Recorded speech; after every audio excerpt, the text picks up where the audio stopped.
Ukraine on Thursday called on NATO allies to lift restrictions on its use of long range weapons against targets in Russia, saying that would be a game changer in its war against Moscow. If we want to win, if we want to prevail, if we want to save our country and to defend it, we need to lift all the limitations.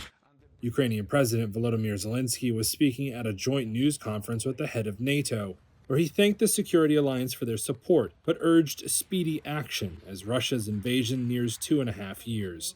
His request to end the weapons limits comes days after the White House reaffirmed limits on U.S.-supplied weapons, following a wave of Russian airstrikes, including a missile that struck a Kyiv children's hospital.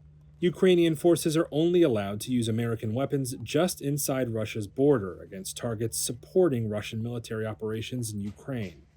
Some other NATO members have given Kyiv the clearance to use their donated weapons to strike targets deep inside Russia. Zelenskyy's cabinet chief pointed out to a public forum on the last day of the NATO summit that Russian forces had no restrictions in their war efforts. Andriy Yermak said it was impossible to fight Russia unless allies dropped the limitations.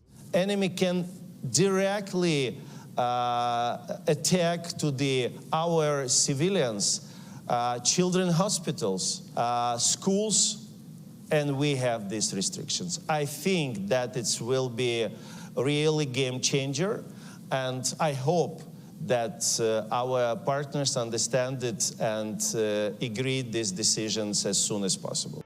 Also on Thursday, U.S. President Joe Biden said he and U.S. military and intelligence officials were making decisions on, quote, a day-to-day basis on how far they should go in.